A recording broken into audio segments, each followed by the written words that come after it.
Hello. Yeah, sometimes you wish you were by just our seaside, don't you?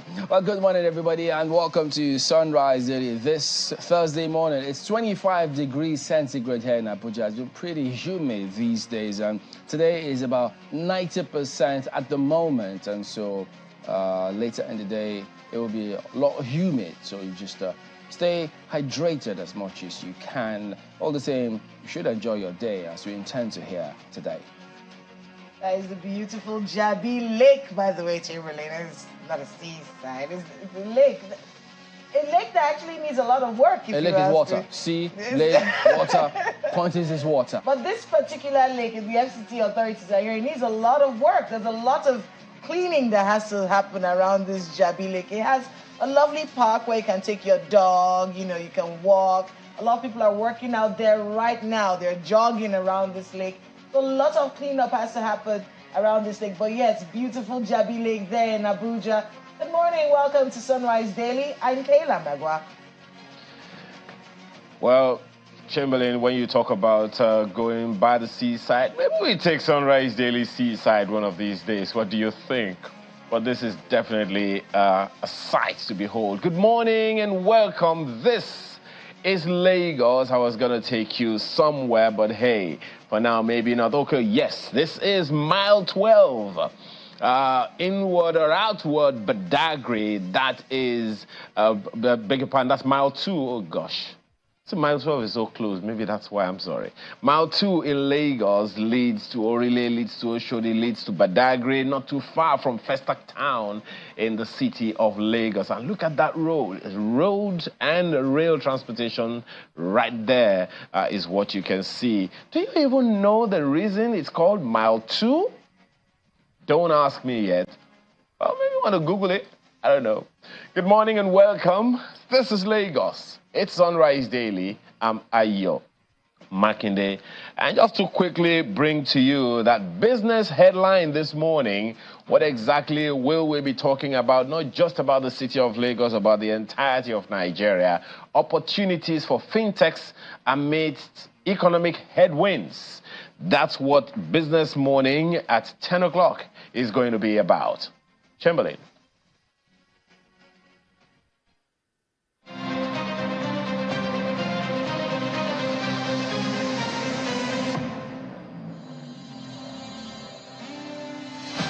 Yeah, promises to be interesting, I tell you. But let's go ahead and scan through some of the dailies here this morning. I was starting with New Telegraph, Nigerian farmers. It's about time, isn't it? We mainstream people. We pay ransom to bandits at gunpoint to access our farms. Not the kind of highlight you want when you talk about farmers, but these are some of the challenges that people face, that farmers face, which by extension extends to, or turns out, or leads into food shortage. So it is a big lead on the front page here this morning. And speaking of which, hardship, which we've been looking at the cost of living these days, and probably again today, at the bottom strip, additional calls for restructuring, devolution of power. That's all eyes on leadership now and the quest to get it right. That's New Telegraph today. And the Vanguard newspaper, of course, leading with the story that everyone has been talking about for days. Watched this one and was really a tear-jerker, really, watching Emir Sanusi, speak yesterday at this tribute to the late Herbert Wigwe. Thierry Sanusi said, "I thought I would die before Wigwe." That's the lead story from the Vanguard today, page 8.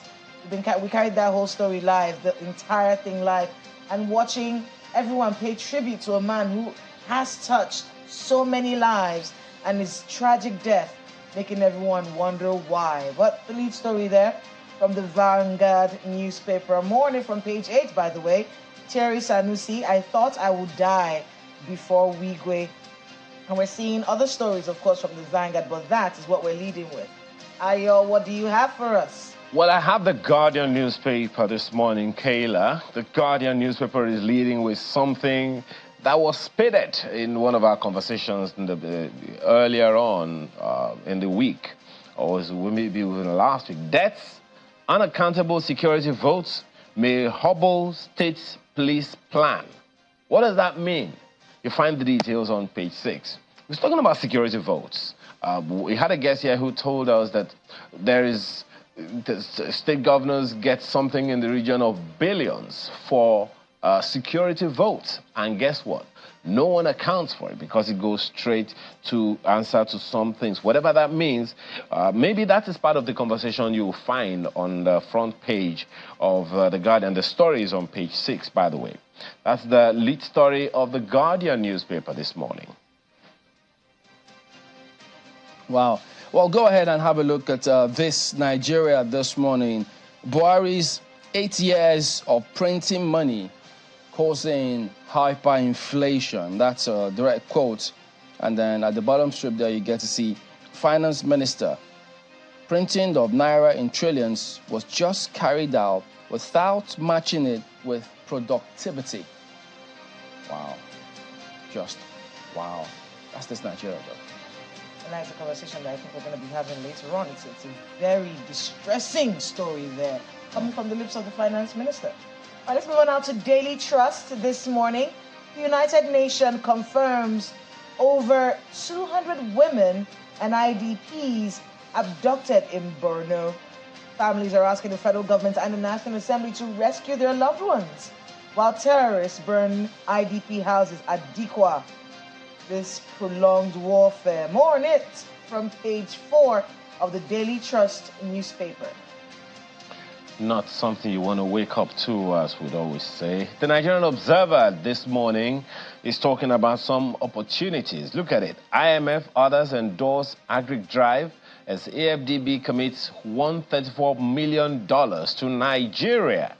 Please don't bring out your calculator and start checking, compared to the Naira dollar rate now. No, don't do that, please. But how is this going to work? Well, you find the details on the front page and the rest of it on page 2 of the Nigerian Observer this morning. Next is blueprints. NAS, National Assembly, to parley Tinubu as terrorists kill 50 in Benue. Well, that they debated yesterday, but look at the first on the right here. Says troops neutralize 5 IPOB gunmen in Imo, rescue Zamfara 15 kidnapped victims, 10 suspected killers of Islamic cleric mother nabbed. And then 3 days after looting Abuja warehouse, Tinubu orders distribution of grains to residents. How about that? Well, let's take a look at the Daily Times right now. Not the main headline. This particular headline that we're seeing is one that a lot of people have been waiting for.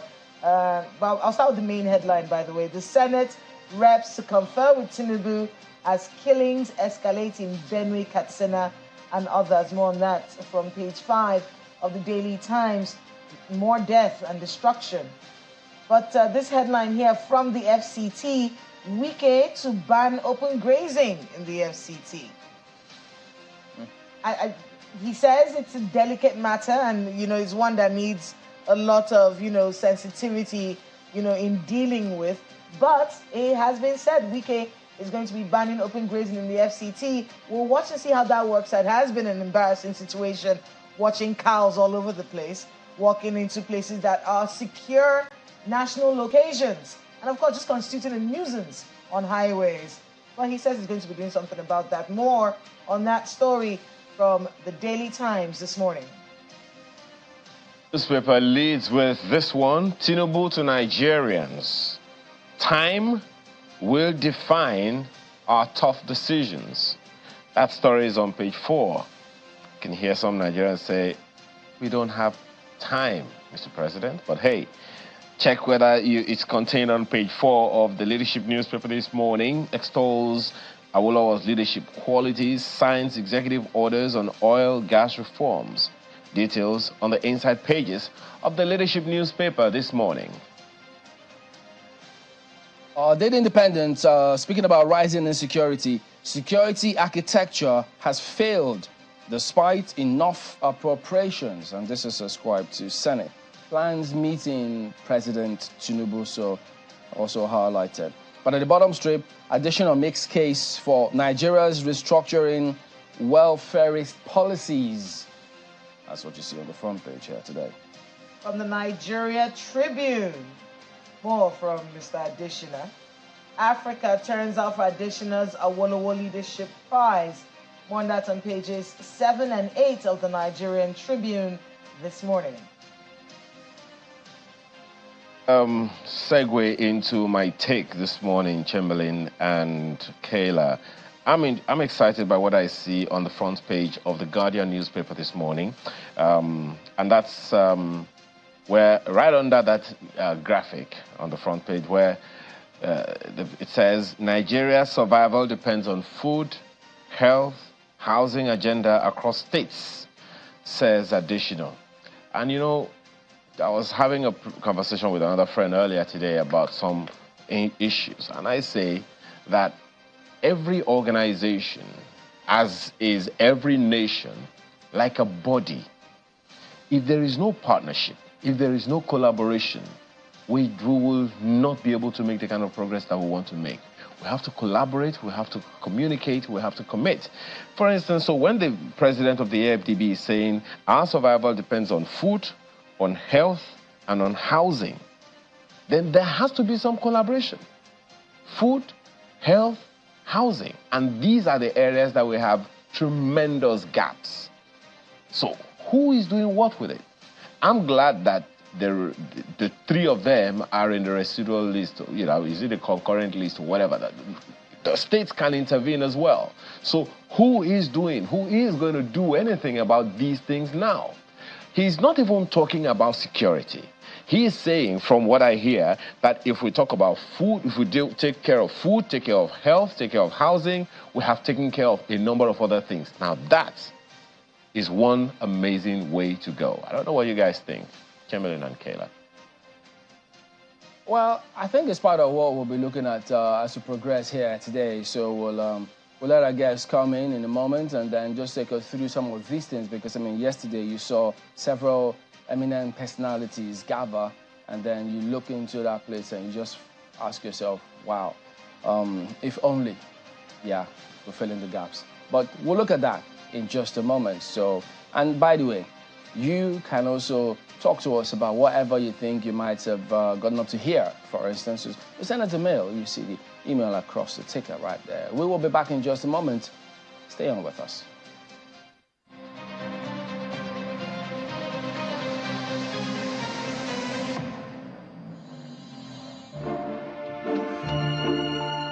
In a world hungry for goodness,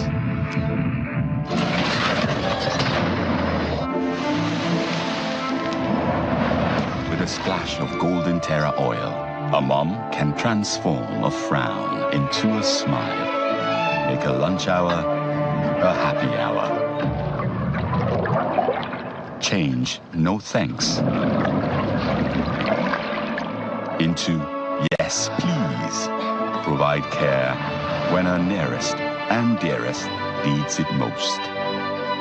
And resolve family feuds without blowing a whistle.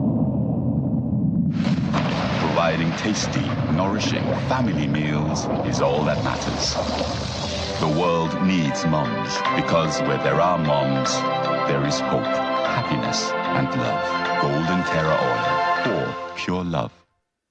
Do you know that you can now print all your essential items for events without even having to leave your home? It's the Cast Print Combo Deal for all events. Yes! Weddings, conferences, birthdays, burials, etc. Starting from 495,000 Naira only. You get 50 invites, 50 A2 size posters, 50 16-page brochures, 1 large backdrop banner, 1 roll-up banner, 50 jotters with pens, and 50 souvenir carrier bags. Whatever event you're planning, we can adjust to your budget and quantities. Just send your pictures and other information through WhatsApp, and we shall send a design for your approval. Approve your design, and we will produce with super high-quality digital print technology. We can even arrange delivery to your location. Call us now on 0913-156-5016 or 0812-794-9323, or visit our social media pages. Cast Prints, digital printing at super speed.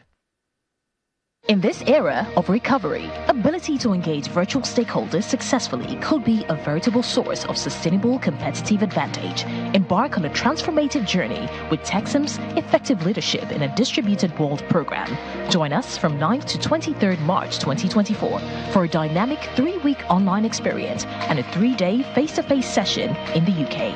This program will be delivered by illustrious Oxford-trained Professor Roger Dell's London Business School alumnus, Professor Paul Griffith, and Oscar-winning Ambassador Charles Crawford. Secure 25% early bird discount. Pay 2,407,500 Naira for online and 7,864,500 Naira for the UK and online sessions. Achieve, optimize, and win with Texam.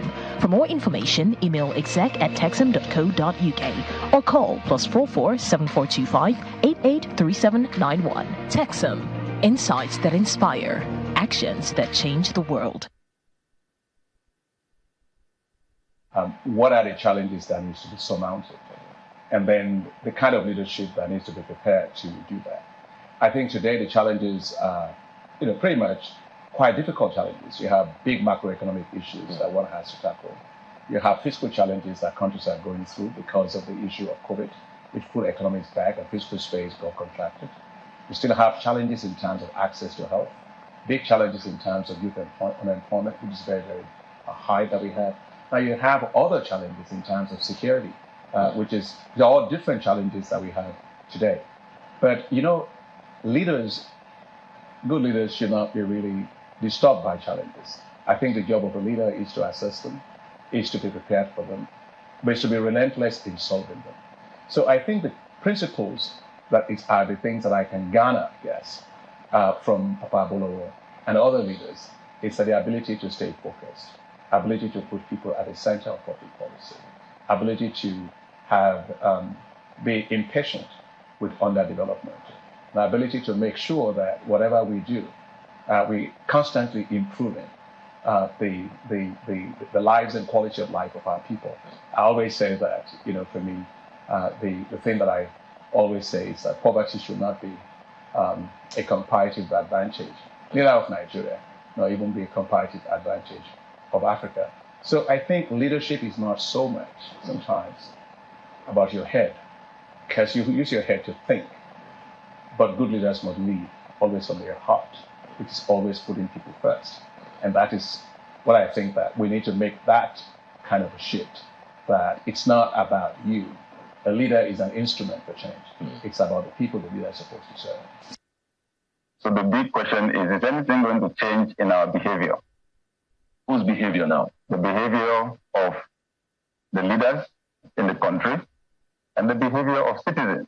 But it starts with the leaders, because where the head goes, that's where the rest of the body goes. So will the behavior of leaders change? The president alluded to that in saying we're going to hold the MDAs accountable, make sure they do the job. We're going to have a monitoring unit at the presidency. And he said something which maybe we've not had in a long time. If you don't achieve your goals, you will have to leave us.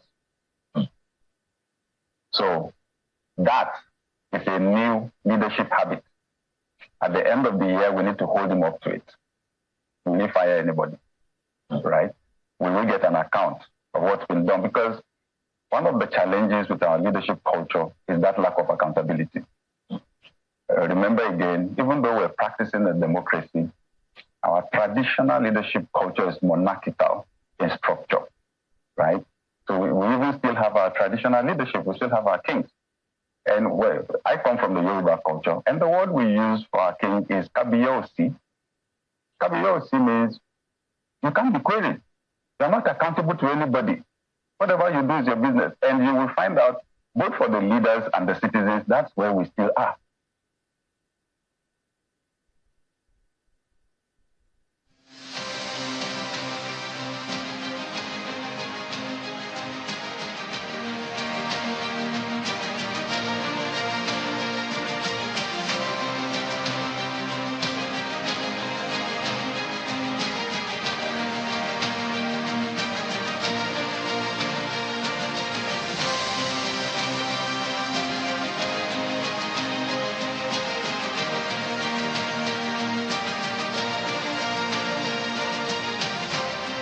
Welcome back. Yes, indeed. Those are some of the issues we'll be focusing on this morning. And Professor Akeredolu, as you've seen, that joins us here in the studios. He's the Executive Director of Development Specs Academy. Good morning. Thank you for coming on today. Good morning. Thanks for having me. You know, when they say a lot rises and falls with leadership, yeah, you could see that. I mean, if you look through today, I had the Senate talking about the previous government printing of money. Then you talk about security, the challenges we face there. And then even yesterday at that Obafemi Awolowo Awards, you see in that hall, you see the quality of personnel that were there. And many just wonder, they just wish if the question then arose about, yes, whatever they think about our politics, but many still think that we could do way better than we are in terms of first, perhaps strengthening our leadership recruitment process. So ensuring that if we get that process right, the process itself, I think it will be a springboard to many things. But your general assessment, first and foremost, of some of these calls about the need for us to get it right. Well, first is anchored around Chief Obafemi Awolowo, one of Nigeria's greatest leaders. Yes, people have said our war was about focus, integrity, and the rest of it. No. Chief Obafemi Awolowo was first of all about knowledge. That's the first thing on which I would try to rest anything he tried to do. So even when you're talking about his politics, it's based on his understanding of the role of leadership. So knowledge is the first thing. You talk about leadership recruitment. Back then and with that generation, there was always a conscious recruitment process. You look at the young ones. The way I'm looking at Akeredolu, he's focused, he's intelligent, but he's young and a little temperamental. So let's give him responsibilities installmentally. We know he will make these mistakes. We'll watch him and guide him them. I think in the next 7 years, he's the kind of person who will be party secretary. That's leadership recruitment. Now, that's what's not happening, because what you have today are PAs and SAs who have no real schedule. If I'm your special assistant, Chamberlain, my job is very likely that of carrying your bag. When you come out, I greet you. If we go anywhere, I run ahead in front of you, panting as if we're chasing a dog. Meanwhile, we're just going to say hello to my friend. Is it that is the way those who appoint them want it to be, or the people they appoint just make it like that? Even if it's the people as their boss, shouldn't you tell them what to do? The truth we must admit is that the quality of persons who have come to the highest level of national leadership has declined very conspicuously over the last 3-4 decades. When I say declined, people who ordinarily wouldn't run around in the era of the stature of the Awolowos, the Ahmadu Bellos and Zakes, people who stay in the periphery are the ones in the interior. And so that has affected every other thing. That's why I will not be embarrassed to have a certain amount of money after being in public office for 2 years, building a 500 million naira house in my village. And the people knew that 4 years ago I couldn't repair my motorcycle. And then my uncles won't ask me questions. My pastor, Imam, won't say, "Come, my son, what is this?" So the pillars have collapsed. So it's not about, it's a complete and sustained degeneration. One, of the quality of leadership. Two, of the concept of service delivery in public office. And three, the notion of national unity. I mean, I wanted to be able to talk about that issue.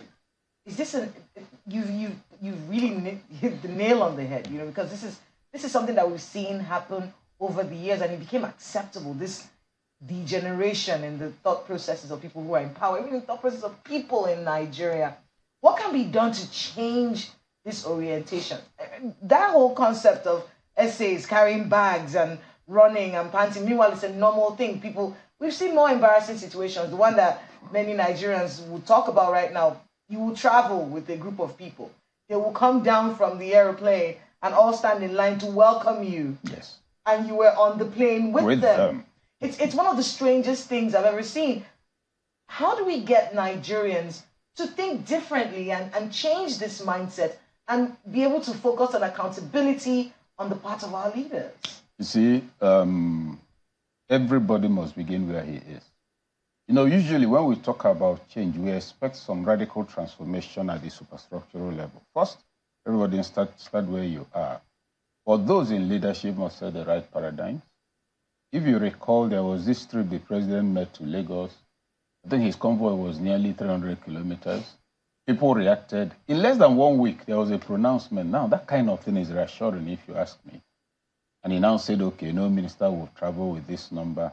If that sort of thing is mentioned and enforced, it will begin to set new paradigms. But let's not forget the crisis we've walked into with our eyes wide open.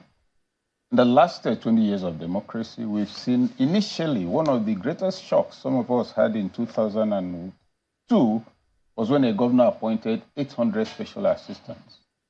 Now, in the last 3-4 years, we saw those appointing 2,000 essays, etc. And these are people they don't know. We had an event at the Hilton, yeah, some 4 years ago, 3 years ago, no, 4. And one young man came, spoke with me and all of that, introduced himself, happened to be from my state. And he was one of the special assistants to the governor then, and he said he was looking for something to do. I said to the governor, what? He said, you know, that he lives in Lagos instead of his own state. He gets 250,000 a month. What do you do for it? Nothing. And there are states who have several thousand. So you see, you mentioned leadership recruitment. Already the younger generation is being damaged.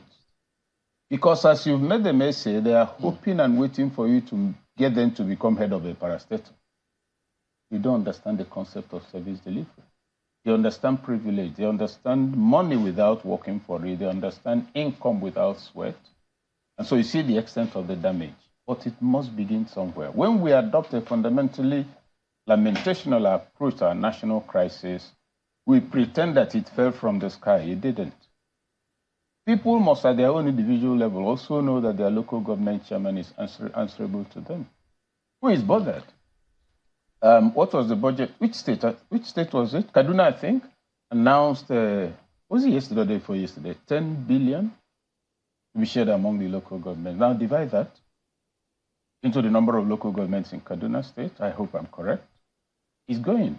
What will be the result? And as we speak, there are local governments in parts of the country where bandits have taken over. And you find maybe 100 million this month, 180 million, a local government where nobody lives. There's a local government chairman who probably lives in Abuja, and is all over the country. So with that, you find that we say the youths are useless. They are not. They have mostly the wrong examples. The youths are like receptacles. What values you put into them is what will germinate. And the question is, what have we been putting into them? At the level of our own behavior, then at the level of our use of their own platforms. NANS has been taken over for over 30 years. There's hardly any year in the last 25 years you didn't have 2 NANS presidents. Now that's National Association of Nigerian Students. Each of them uses SUV. On what income? These are the things to consider. And you then find that those who hold those positions are people who left the university long ago.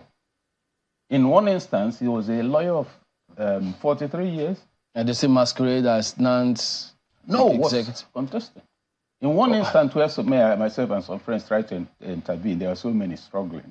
One was a married woman with 2 children sponsored by a politician who apparently had some business with her. None of them was a student, but to contest, you must be a student. So if I want to contest now, I go to university and register for a postgraduate diploma, get an ID card. So the damage is there. Then Nigerian Youth Council. Anyway. You know, I've heard politicians come on the program and then they tell us that, look, they hear what some people say, but when they do get out there to maybe when that electioneering process begins, and the impression, the mindset, what the people demand of them is just to, cash. Yeah. And then they just wonder, look, as much as they may want to change, but that is our stark reality. So let me ask you, how easy or difficult do you think it is for us to at least begin to get it right, taking the right steps? It is difficult, not impossible, because the bulk of the citizenry have been acculturated in the last 30 years, probably 40, to the wrong paradigm. If I am announced a minister today, if you announced a minister, if she's announced a minister, most of those who will approach you for financial support will be your siblings, your relatives, your friends. And if you're not performing, they'll say, why are we unfortunate? He came to our turn and she started talking about one Nigeria. This is our turn to eat. So you then find these are the people you say are saying Nigeria is bad. But they're investing in everything that will make Nigeria impossible to rescue. And I'll cite 2 examples from, well, I'll just limit it to one of my former bosses, the late Ojo Maduekwe. When he asked me to be his special assistant, I declined. He said, why? I said, just give me some 3 months to think and pray about it. He said, what, 3 months? Do you know this is Minister of Transport? You know what it means to be? I said, sorry, sir, I didn't apply for a job. You're the one who called me, and I am impressed with the listing, but I need to, because one wrong step in life, that's your undoing. You say it's opportunity, but it's not your calling. You're just thinking of going to make money, which will probably make you eat a lot and acquire elements you didn't need to. I need impact. I need value. I'm a teacher. I need to understand you, sir. For a simple reason, if I'm your special assistant, I must obey you implicitly. That means I must understand your nature. If, for instance, you send me to kill somebody, I will not obey you as your special assistant. Would you bust out laughing? Yeah, you know, my friend, you're painfully honest. You're standing, 2 of us are sitting here, and you're saying I could be a murderer. You know, we laughed it off. But now, Ojo went to his church. There was this ceremony, and they were raising money. Here in Abuja, he donated 50,000. Pastor took a mic and said, no, this is not honorable minister. Respect this and that. Ojo went back, took the microphone, and said, people like you don't belong on the pulpit. It's people like you who get public officers into trouble. It's somebody like you that should query me if I get more than this, because you know my salary. He couldn't be restrained. That's Ojo. He faced the same thing in his community. That's actually what led to my agreeing, because then it was when he had that initial discussion, and I learned he was going for Christmas. He invited me. I said I would go with him. So the community invited him and queried him. You've been Minister of Transport for so and so number of months. We are not feeling it here. We just said, well, if everybody, federal minister is to concentrate on his village, he will concentrate on Nigeria and all of that. Now, what am I leading up to? Except you have a large number of public office holders who face national interest. You're not going to re-educate the people on their expectations. And for as long as you make those concessions, the demands will increase. If it is true that there was a time people were not making such concessions, it means that something changed. Are the professionals making it difficult by not putting themselves up for office? Yes and no. Many professionals are theoretically intelligent, but they don't understand the political economy of the operating environment. They are good with policy. They don't understand the terrain. A policy cannot give you a good society except you manage the human capital from the angle. They need to be in there to understand it. They're already handicapped, unfortunately. You see, when you are educated and you believe you have the solutions, you can type it out on your laptop. Remember my area of work, and you know the kind of people. You attend a meeting and you know that this committee will deliver nothing because everybody is convinced he has the solution. And they have no idea what's going on outside the room where we're meeting. You cannot grow an iroko tree and then carry it to Bayelsa State to plant. The soil will not hold it. It will drop. So policy is good. Knowledge of political economy is even more important. And I'll cite an example. I want to give water to my village, my town, and there's plenty of money to do that. I come down, look at it. 3 points of, borehole will serve the community instead of them going for two hours to fetch water from the stream. And I announce it, I'm very excited, but I'm the one excited. I'm thinking of alleviating poverty and suffering. I haven't studied the political environment. I haven't studied the terrain, no terrain analysis. And as I'm talking, the traditional ruler is nodding.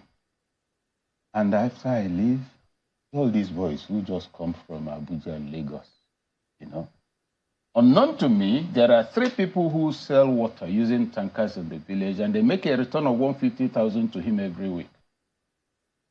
Now, how do you think they'll be feeling as I'm talking? Those 3 people, not to talk of the traditional ruler. Now, if I'm a policy person, and I have on that, I do terrain analysis, I find out their interests. I can actually go into a conversation.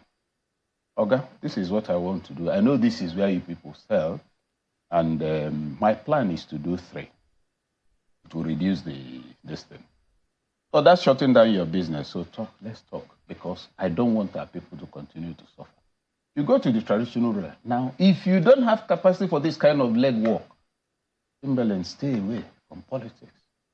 And so that's why you find those who talk policy, who they want to become president. Fantastic idea. They have the right ideas to make Nigeria. They forget that it's people who will vote. They forget that if you're from Katsina State, somebody in Bayelsa needs to know who you are. If you're from Abia State, somebody in Ogun needs to know who you are. But when you talk in an auditorium containing a massive 250 people, Chamberlain, and they clap and you say Nigeria is listening to you, you can get the point. But a brilliant person who moves into politics must get himself policy-savvy people. They give him sound policies, he knocks it into the shape where he can walk in the terrain, fantastic outcomes. But for them to come, they will spend most of the time lecturing you and telling you how it's happening in the Netherlands. This is not the Netherlands. I mean, it's interesting that you brought that up, really. Because I should be the one defending policymakers. That's my line of work. Here's the problem, though. It's a misfortune. There's lots of people who are educated, and it's not okay. You did mention one of the areas of concern, which is lack of knowledge of not being able to really read the ground and be able to enter their policy wise and do what's right. But there's also the fear that our system is so corrupt that there is no way, no matter your best intentions, no matter the amount of knowledge you have, there's no way you can survive as a person who wants to be an honest person, who wants to serve their country truly. It's impossible for you to do that in this terrain. It's not impossible. You must know what to give in order to take something. If you get into a school where nobody baits at all the children are stinking, and you demand 100% excellent dressing, ironing and all of it, start by they should wash their hands. Hygiene.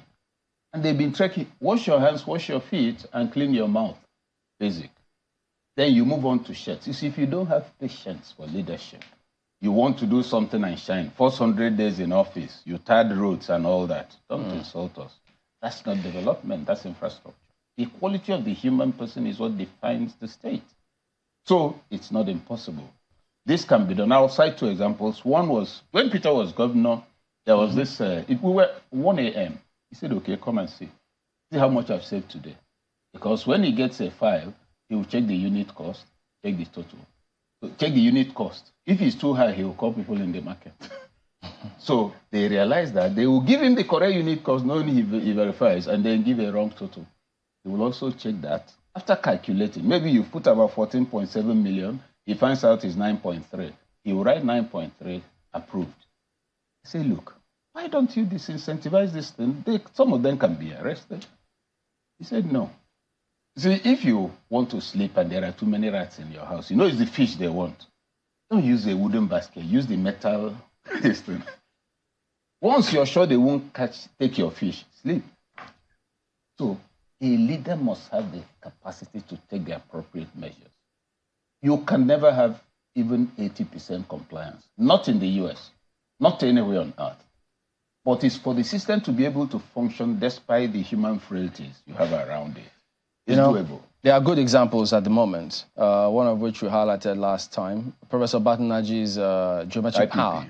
So he had tried for 20 years. Eventually, we did ask him, what's the ideal time? He said 3 years, meaning any governor can come in and do that in one term, not necessarily waiting for 2 terms.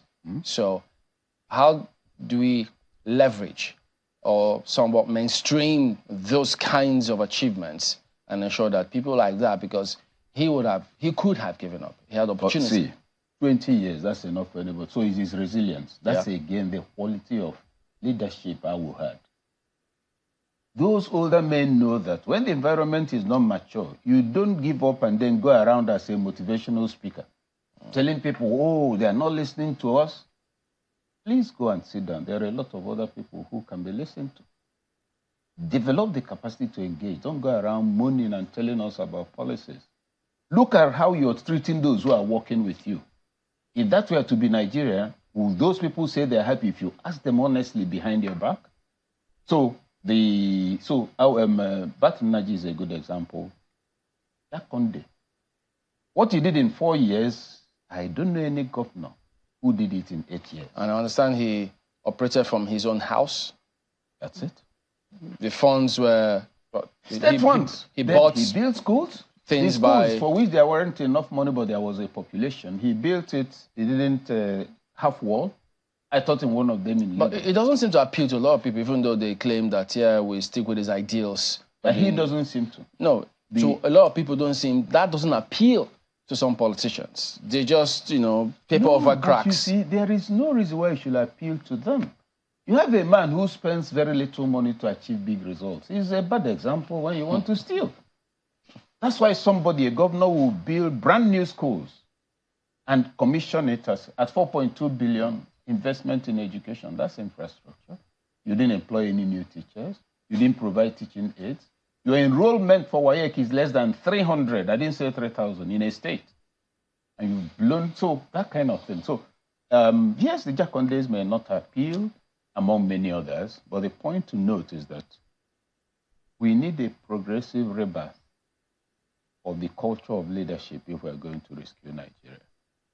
We've traveled too far on the wrong road, but it's reversible.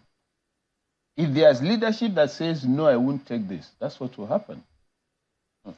All right, we'll explore this a little further when we return in just a moment. Don't go away.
Taste. Madonna University, Nigeria invites you to her Silver Jubilee celebration. It is the first private and Catholic university in Nigeria. As a build-up, it will be hosting the IFCU conference from the 17th to the 19th of March 2024 at 9 a.m. daily. The grand finale for the Silver Jubilee celebration will hold on the 20th of March 2024 at 9 a.m. All events will hold at the University Auditorium of Madonna University, Elele, River State. Special guest of honor, His Excellency President Bola Ahmed Tinubu, GCFR, President of the Federal Republic of Nigeria. Distinguished speaker and guest of honor, Right Honorable Benjamin Kalu, Deputy Speaker of House of Representatives. Keynote speaker, Most Reverend Matthew Hassan Kuka, Catholic Bishop of Sokoto Diocese. Host, Very Reverend Father Professor EMV Ede, Founder and Chancellor, Madonna University, Nigeria. Highlights for the event will be book launch, paper presentation, and awards. Madonna University, Nigeria Silver Jubilee Celebration, a university with a difference. Imagine lovely meals you can cook with these ingredients. You spend heavily, but no guarantee of a tasty meal. Not making a right choice of seasoning cube can ruin your meal, money, and confidence. For a tasty meal, do not compromise. Choose Gold. Use Terra Gold for the rich, consistent taste your loved ones crave for. Good for soups, stews, and jollof. Terra Gold. One cube, endless possibilities.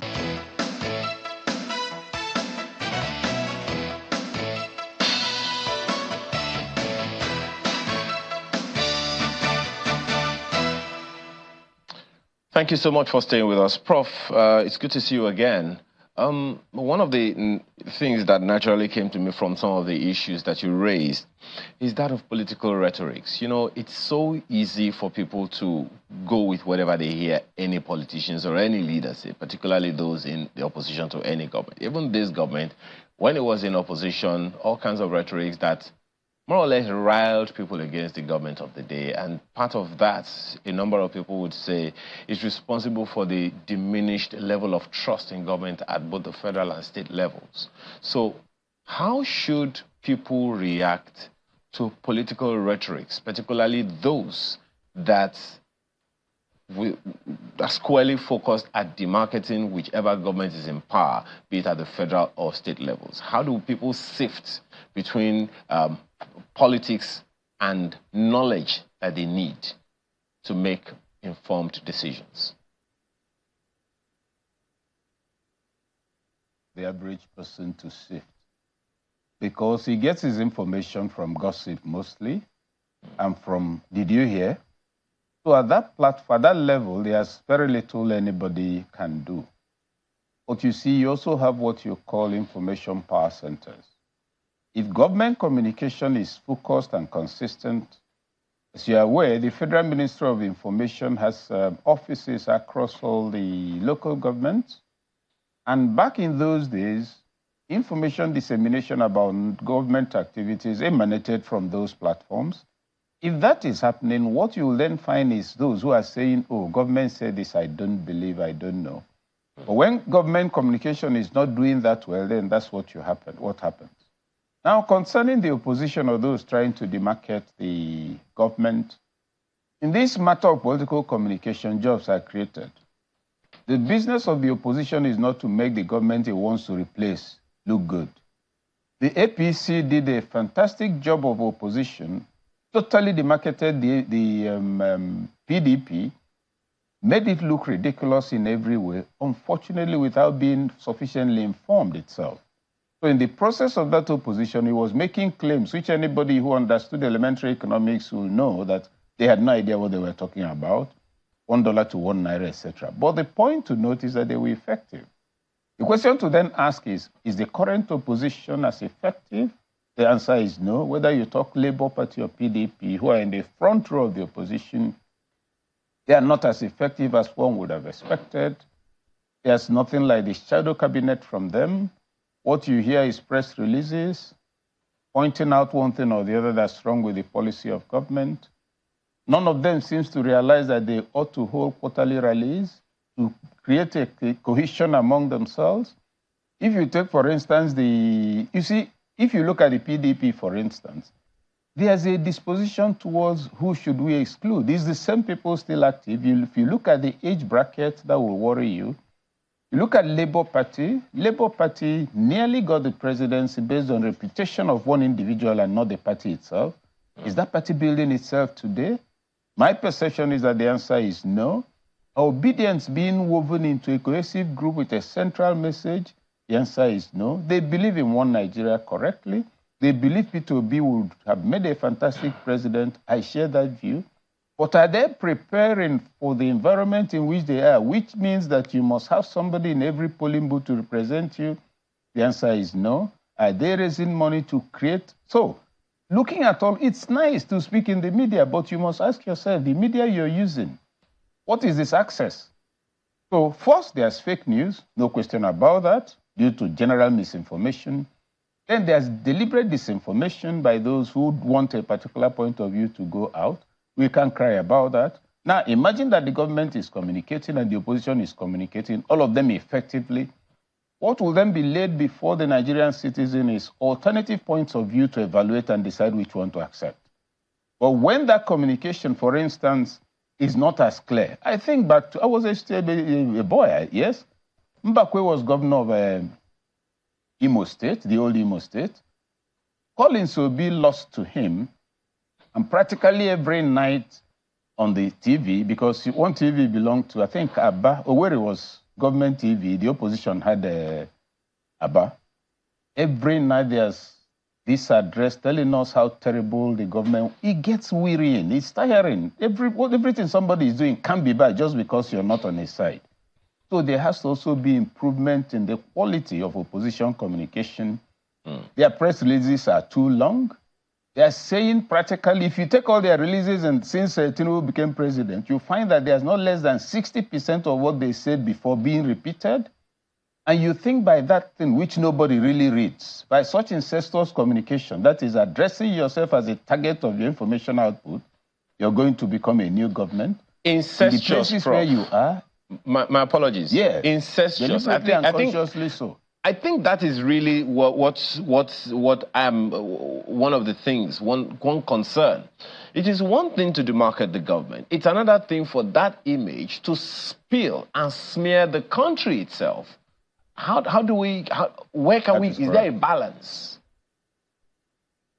There ought to be a balance, because if you're in opposition and you're saying the government is not doing well, you have the further duty of saying what the government could have done better. When you do that, even the man looking at you from outside will say, oh, this person has the right idea, this party. From the opposition, we see they know what to do. But when you make it your business to limit yourself to just saying everything bad about your country, question, is there any nation that doesn't have something bad about it? The answer is no. And that's where I think, and I believe the National Orientation Agency is trying to do something about it. That's why I think that activists, some NGOs and all of that, they need some level of enlightenment on national interest communication. When you concentrate only, you can always find something bad in a situation. And that's what you do. And of course, you find that some of them are not really activists, but cash activists. They get paid to be active. And so they make all the speeches to make those who pay them happy. Those are some of the challenges.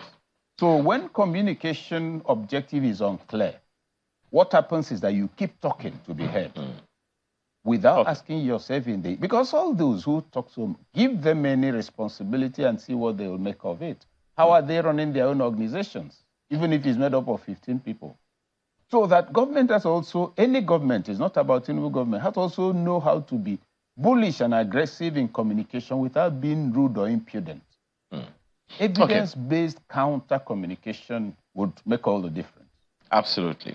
Well, the people that we need to communicate with more now than ever before are young people.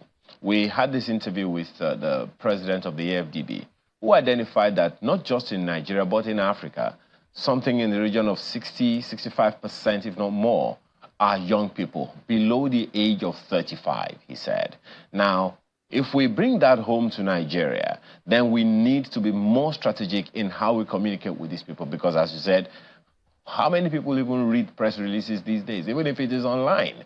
So what would be your proposition of strategically communicating with these young people? Because according to, from what Dr. Adesina said, the people who are going to be paying taxes in the future are these young people. And if we don't build them now, invest in them now, then there is no one to pay the taxes in the future. So how do we strategically communicate a united Nigeria, a peaceful Nigeria, a progressive Nigeria, a possible visionary Nigeria to the young people who are largely disillusioned right now about their country?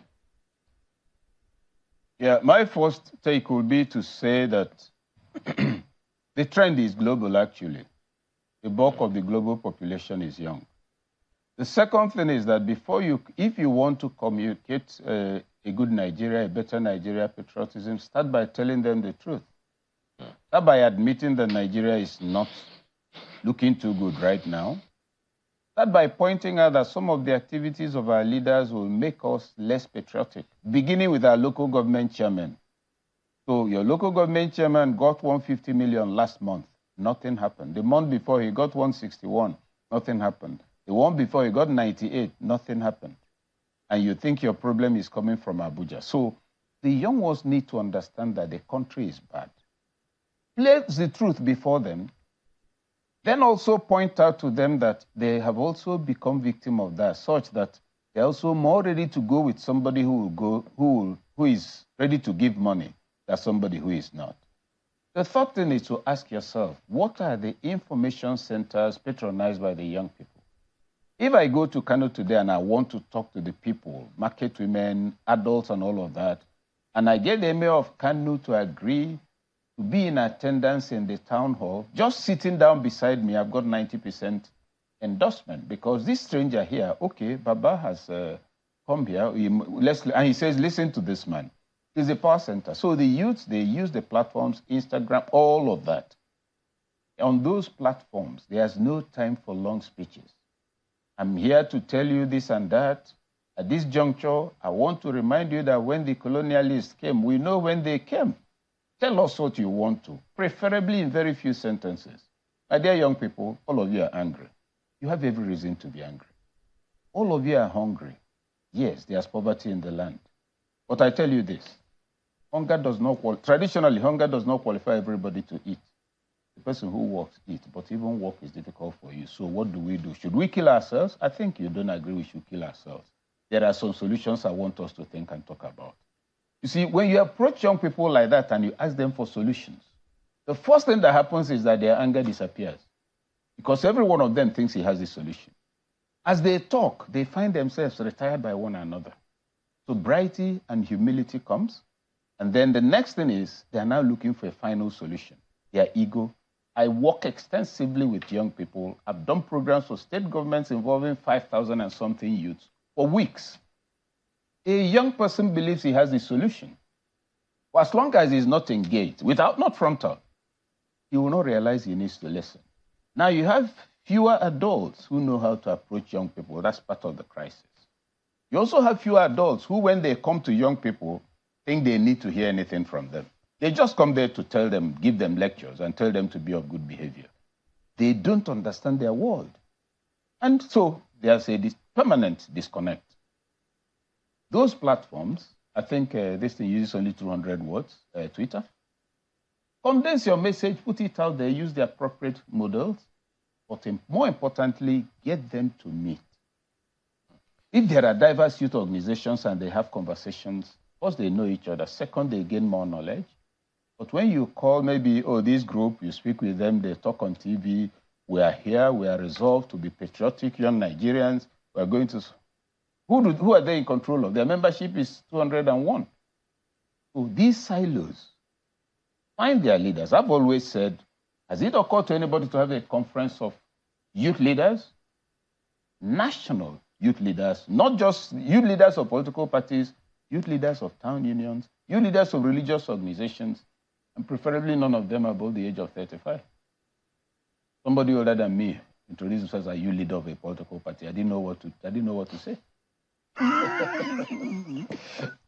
Okay, that's another conversation for another day entirely. But we have to thank you for coming out this morning, Professor. Okay. Why are you thanking me? Are we done? I don't want you to be done. No. That's how time flies. No, I have to take this baton. I'm claiming damages. I think you did something to my watch. Well, yes, you'll find somebody older than you talking about him being a youth leader very soon. Thank you for coming out. So we're back in a moment because, business is up next on the hour. So stay on with us.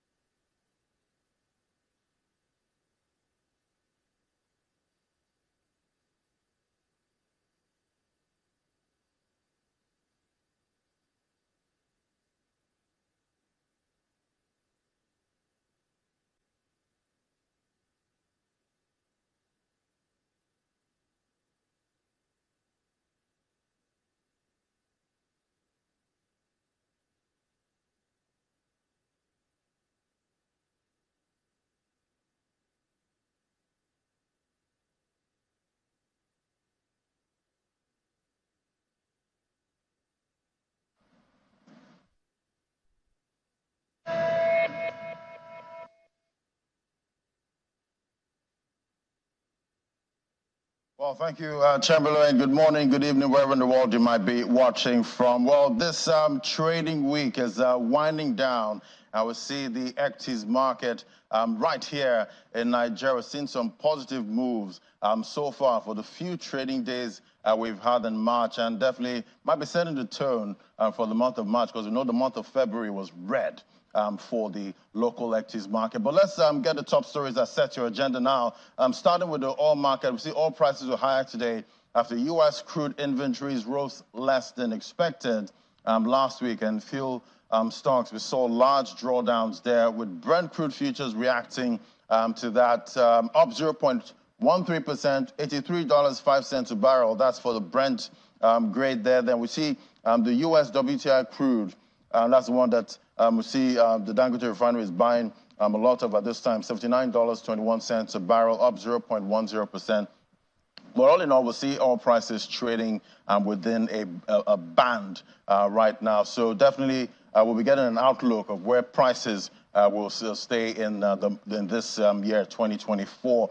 To other stories now, we see President Bola Tinubu has signed 3 executive orders as his administration seeks to improve the economy and position Nigeria as a preferred destination for oil and gas investment in Africa. A statement by Special Advisor on Media and Publicity, Juri Ngalale, says the documents are in line with the president's efforts to remove obstacles to investments in Nigeria, harness the nation's resources, and diversify the economy. And efforts by the government to attract foreign investment appears to be yielding results, as a $350 million hydrogen plant may soon be sited in Kaduna State. The Kaduna State Governor, Uba Sani, says the investment is one of the key successful outcomes of his recent 2-day visit to Qatar with President Bola Tinubu. According to Governor Sani, the visit gave him the opportunity to strengthen existing partnerships between Kaduna State and the Qatari government, as well as a state-led humanitarian organization, that's the Qatar charity. And to some market news now, the Securities and Exchange Commission, in collaboration with the CBN, has developed new rules for digital and virtual asset service providers operating in Nigeria. A circular published by the SEC says that the new guidelines will serve as additional rules and regulations to the existing ones. The SEC has also developed new anti-money laundering guidelines for licensing and ongoing screening of digital VAS beneficial owners to ensure that criminals are not registered as operators in the capital market. It can be recalled that the CBN had lifted a ban on crypto transactions in the country on December 22nd, 2023, and issued operational guidelines on virtual asset providers to all banks and other financial institutions.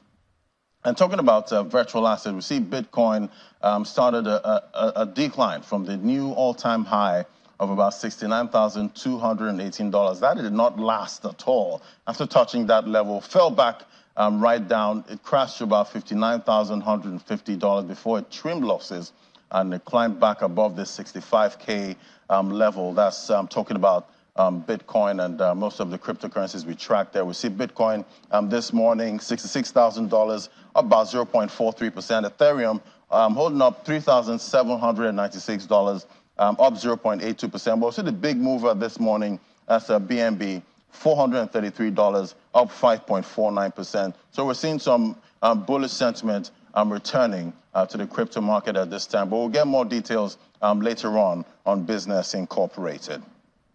Well, talking about the global oil market now, we see Africa's richest man, Aliko Dangote, is planning to set up an oil trading arm, likely based in London. Well, we'll also get a sense of what's happening in the global oil market. Joining us now is Mr. Bismarck Urani, CEO of Financial Derivatives Company. Great to have you on the show. Good morning, sir. Good morning, Ladi. So what is the thinking behind the setting up of the oil trading arm for the Dangote refinery, possibly in London? The biggest trading companies, commodity trading companies, are usually headquartered either in London, Geneva, and at times in New York. Basically, the largest traders in the oil space are Trafigura, Vitol, and Glencore. But generally, Cargill is also one of the most recognized trading arms. What does this do? What you produce, what you trade, and then things get to the consumers, because these markets are highly sophisticated, very volatile, and those traders provide a lot of service so that the end users can buy into the futures market, can buy forward contracts, and can do everything. But I think when you have a 650,000 barrel a day refinery, it is not outside the realm of reason that you should prepare yourself to trade. Even if you don't have your own trading arm, you will have to rely almost entirely on efficient trading companies. So what happens in Nigeria today, the 3 leading trading companies, like I said, Vitol, Trafigura, and Glencore, they have what they call the refined swap arrangements with Nigeria, where they buy our crude and give us in return refined products at an agreed ratio. That has not been the most efficient structure the way it's been happening, but really, this is the way to go. And I think it only makes the Dangote complex that is a refining complex much more efficient in terms of not having to worry about when prices go against them and when traders try to speculate against them. But definitely it's something that is a major development. But let me make it clear that in addition to having the trading infrastructure, which is, we also need to have the physical infrastructure. In other words, pipelines from escravos to the refinery and pipelines from the refinery to different depots, not only in Nigeria, but in West Africa. So there's a lot to come. The $24-25 billion investment now is just the beginning of many things to come. So, like I said, this is a major breakthrough for Nigeria and a major breakthrough for the Dangote Group. And how does this trading arm play into the plans of, the Dangote refinery exporting, refined products and also settling local demand? Yes, there's no question about that. I think the trading arm makes the Dangote refinery complex much more efficient in terms of, you don't have to worry that, okay, maybe I'll have to, let me cut my production because the demand is not there. The trading arm will tell you precisely what the future demand for the next 3, 4, 6 months are for 1, PMS, 2, diesel, 3, methane, and all the other things that come out of the fractional distillation column. But to answer your question directly, I think that the Dangote Group will benefit at least, and especially in the West African region, so that it doesn't have to worry about what's happening in Ghana, what's happening in Niger, what's happening in Senegal, Ivory Coast, because this refinery has a hub. It's a hub for both West and Central Africa. So it's a major and very positive development for 1, for commodities, 2, for supply, and 3, for prices. All right, talking about prices now, we see oil prices are up in early trade today. Where are you seeing oil prices in this month of March? And definitely with prices, looking like they want to tend up, definitely that will impact how much the refinery, that's the Dangote refinery, actually gets this product. No, I think the forecast for the year is that prices will average at about $78 to $81, that's Brent. And oil markets by nature are very volatile, and it depends on a number of things. Jerome Powell spoke yesterday about at what point in time they would have to start bringing down interest rates in the US. And the moment you start bringing down interest rates, the dollar begins to weaken, and when the dollar weakens, then the price of oil, nominal price of oil, begins to increase. So there are many variables that go into price of oil. But for us in Nigeria, what we are looking at today, the most important variable, apart from the price of crude, is the price of diesel. Diesel, as of this morning, was going at about 14, that is 1,451. It kind of always kind of, it's a proxy mainly for 1, the deregulated price of petrol, and 2, for the value of the Nigerian currency. When the Nigerian currency weakens, the price of diesel depreciates. When it appreciates, the price of diesel actually increases or reduces. So that is one thing that we need to watch, and that has a knock-on effect onto price inflation and food inflation because the logistic costs come in. As you can see from the slides there, you can see that the price of domestic commodities have actually spiked again on the fear that the Naira is about to fall. Our view is that the Naira is not about to crash. The Naira is going to be creeping back, and we see some slight appreciation in the horizon. If that slight appreciation actually manifests itself, I think that you are going to see those prices begin to trend downwards. Why do I say this? 2 weeks or 3 weeks ago, Olam and Flour Mills Premier Feed sent out notices to all the sorghum and maize producers and sellers that we are not going to buy anymore.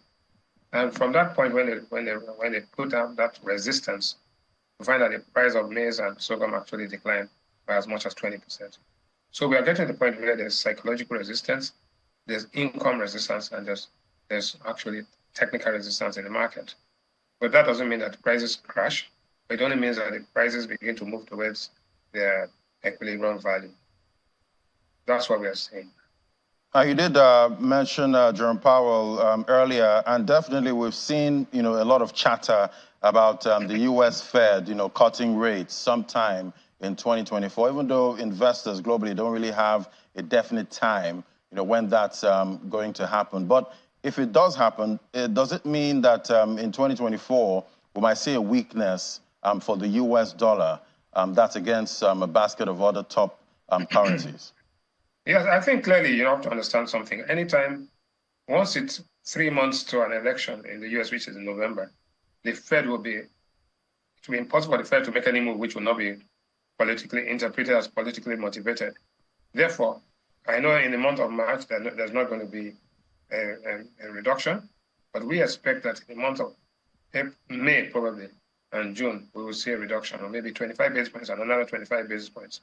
If that happens, that helps to reduce interest rates, it helps to reduce mortgage rates, and it's a good signal for the voters. As you know, Joe Biden has been facing a lot of pushback as to the fact that in spite of the good economic news, the people do not feel it. Just like in Nigeria, there's bad economic news, there's a bad feeling, and also people are becoming very restive. In the US, they're not being restive, but they are generally unhappy and unenthusiastic. So to answer your question clearly, I think that by June we start to see a reduction in interest rates, begin to see slight weakening of the dollar, begin to see a gradual increase in the price of oil, but not more than the range of $80 to $81 for Brent. And therefore, generally, we are going to be in a generally stable global economic environment, except something unexpected happens in Gaza or in Ukraine. But generally speaking, we expect some stability in this area. As if I may use this opportunity to think that if that happens and Nigeria tries to refinance, which I think is almost imperative, refinance some of its external debt obligations, that should give our creditors some comfort. And with creditors, if they have some comfort, then they begin to take another look at Nigeria, because as you said earlier on, the Nigerian stock market has been all over the place like a yo-yo. One, because people are reporting extraordinary losses due to exchange rate translation effect, but also because there's a general sense of apprehension, economic apprehension and anxiety. When this begins to calm down, maybe we'll begin to see some light at the end of the tunnel. All right, and definitely, I'd like to get a sense of what you're seeing for domestic commodity prices in the month of March. Do we see some kind of stability coming? What we are seeing is that domestic commodity prices are edging upwards, but there's a lot of price resistance. Two things are happening. One, this new rule about sachets and not selling, because a lot of miniaturization has meant that demand for commodities has remained strong because they can buy smaller packets. But now with this miniaturization issue taking place, a lot of suppliers are beginning to say, okay, that means we can only sell in big quantities. Big quantities means you need more cash flow. Because people are under pressure, so we are seeing some resistance there. And therefore, I do not think that you're going to have runaway inflation in the month of March. We're going to see creeping up inflation towards 31%. I think about 30.5 to 31%. That's what you're going to see. But in some particular areas, look at rice. We are seeing it at 80,000. I don't think it can go much higher, although there's Ramadan and Easter this month. Noodles are totally out of reach at this point in time. And eggs going at 4,500, basically almost 200 naira for one egg. So we are beginning to see this, but I think we've got to the point of technical and income resistance. What do I think will happen? The negotiations for the minimum wage is going to get intense. And based on that, and when it's going to be implemented and the date, effective date, those things will play into the price level. For now, we expect prices to remain elevated, but not running away from us as it has happened in the last 2 months. So the good news is that the rate of increase in prices is going to slow somewhat. But the bad news is that people do not have the income to buy it. And as long as the dollar is it's appreciated, Naira appreciated in the last month or so, if it stays stable, then prices remain stable. If the Naira falls again, which we do not expect to happen, then it will reflect itself in domestic commodity prices. All right, definitely. We hope prices don't run away from us again in this month of March. Thank you so much. Always great to have your perspective, Mr. Bismarck Rouhani, CEO, Financial Derivatives Company. Thank you so much. All right, we'll take a break now. When we come back, we get a sense of opportunities with fintech startups in Africa for 2024. That's in a moment. Just stay with us.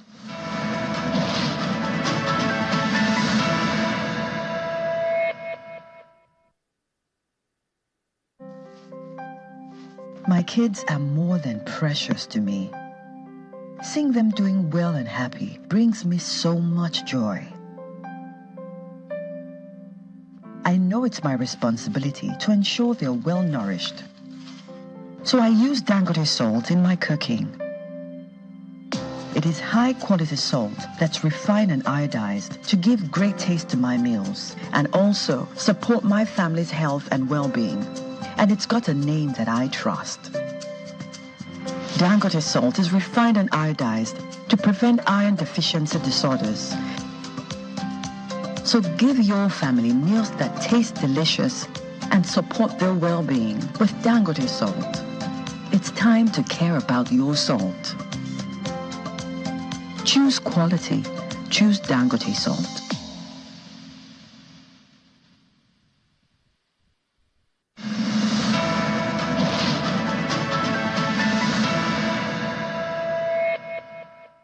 Welcome back. Well, in 2023, fintech startups in Africa raised a total of $1.16 billion, which accounted for nearly 60% of the total funding received.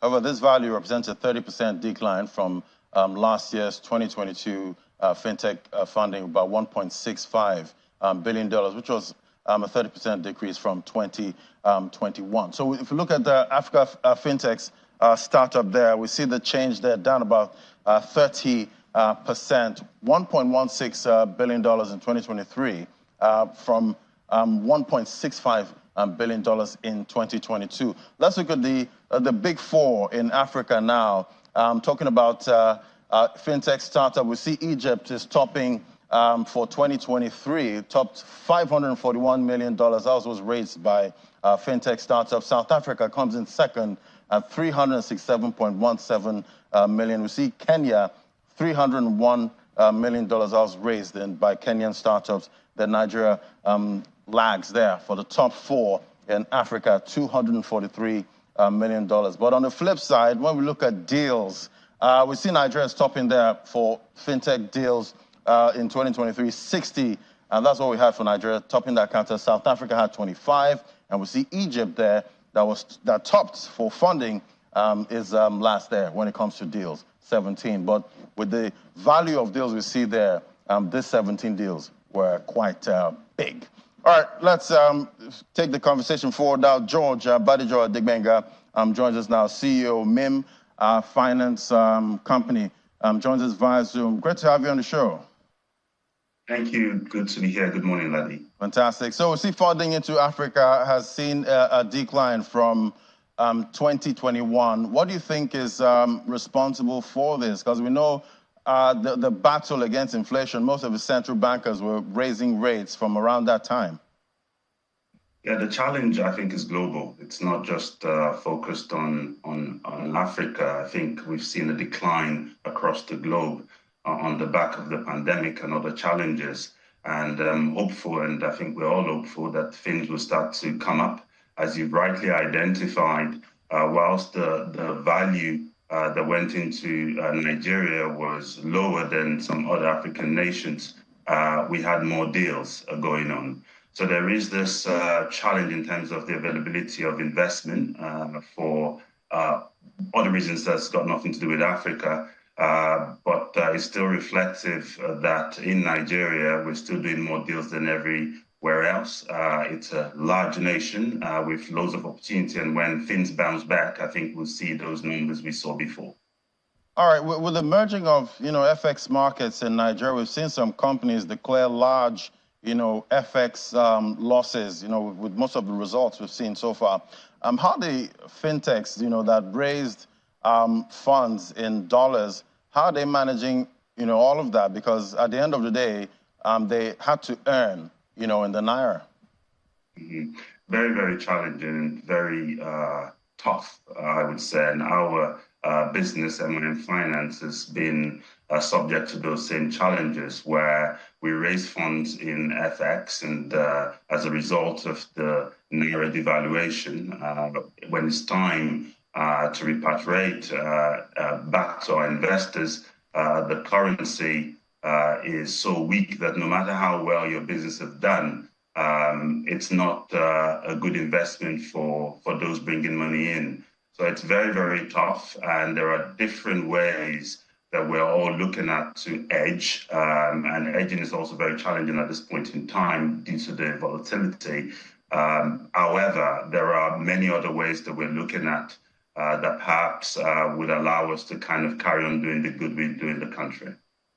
And definitely we see, most of these startups, they go on to raise Series A, B, C, and D.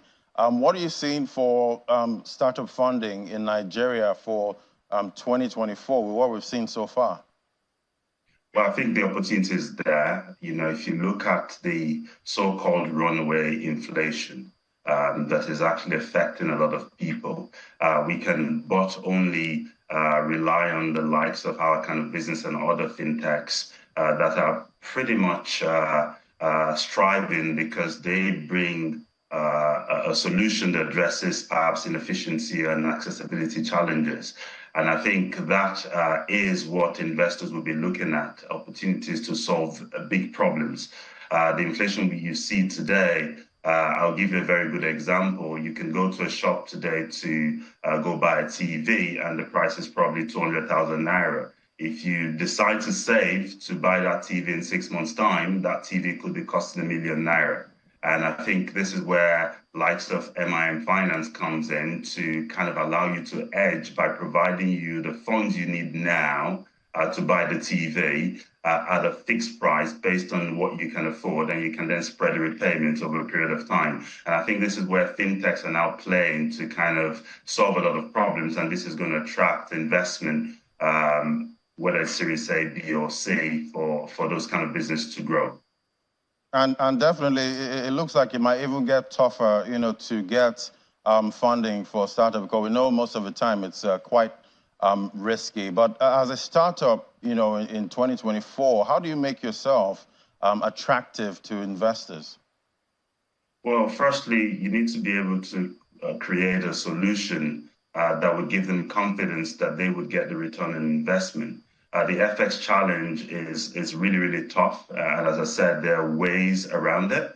And I think coming up with different ways to make them believe that there would be a return. And I think another very important point when you're making your proposition to investors is try to find investors that are there for the long term.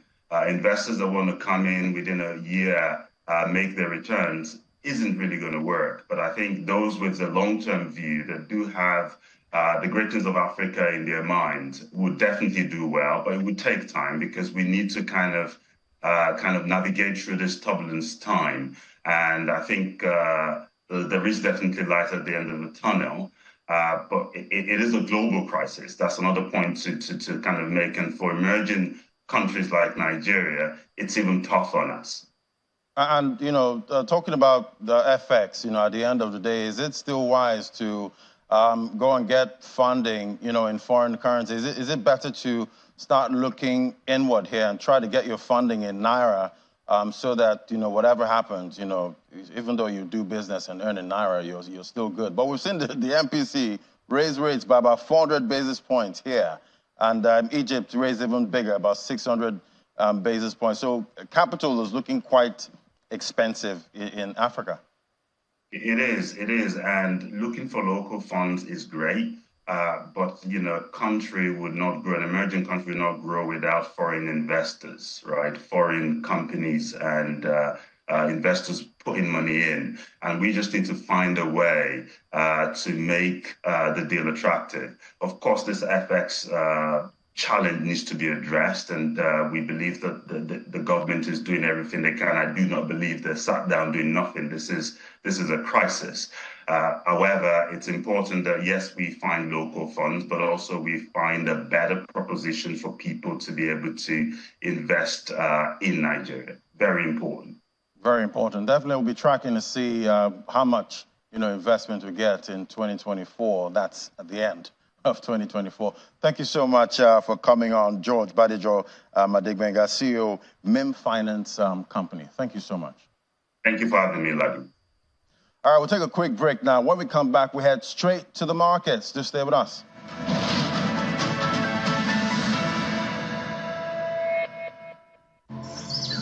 $34 million hectares of arable land. Over 200 million people. One nation.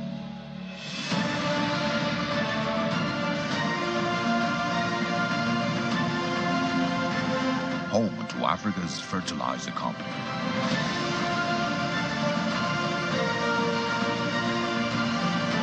Dangote Fertilizer. Pure urea fertilizer.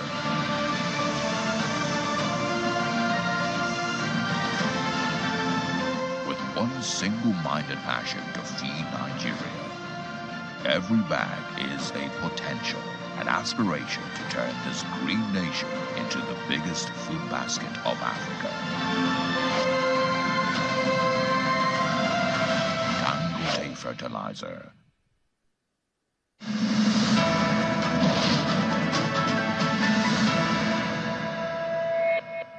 Welcome back. Well, let's get a sense of how your money performed yesterday in the local equities market. And we see it's a green close. Again, 99,591 points. That's for the all-share index.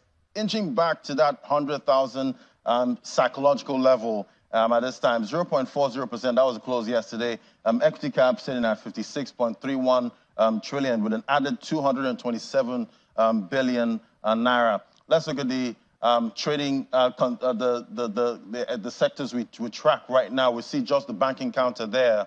That was in the green yesterday, 0.24%, with some of the tier 1 banks and tier 2 banks adding to their share price. Consumer goods down 0.83%. We see industrial goods was unchanged yesterday, and insurance didn't follow the banking counter there. It's down 0.15% yesterday, and the oil and gas counter, that's unchanged. Let's look at other trading activity now. We see volume 4.61% more than we had in the last trading session, but we see value and deals down.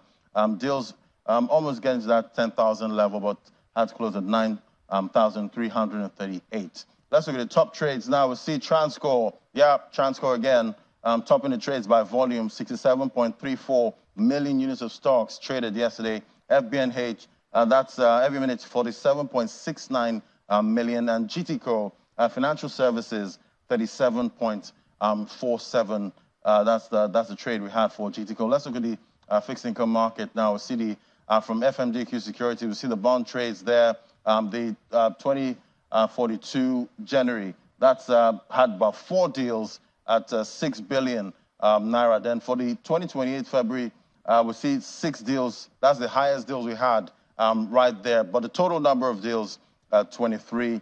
So we're seeing a lot of attention coming to the fixed income market at this time, seeing with the rates there, about 400 basis points MPR hike there. So we're seeing the fixed income market getting more attractive at this time. And we see for the March 2024, that was valued at 19.23 billion naira. Just 2 deals there.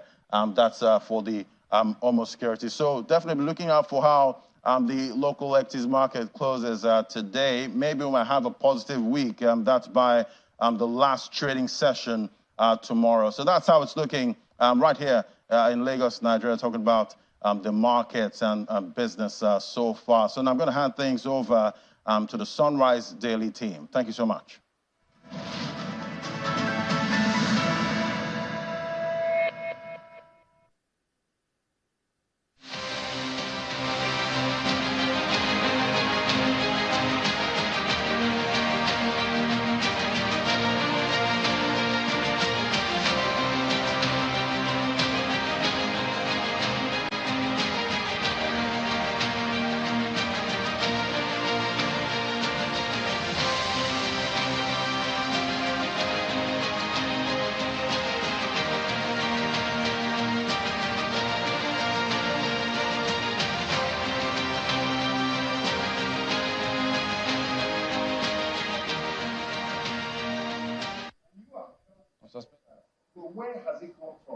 come from 8 years of just printing money.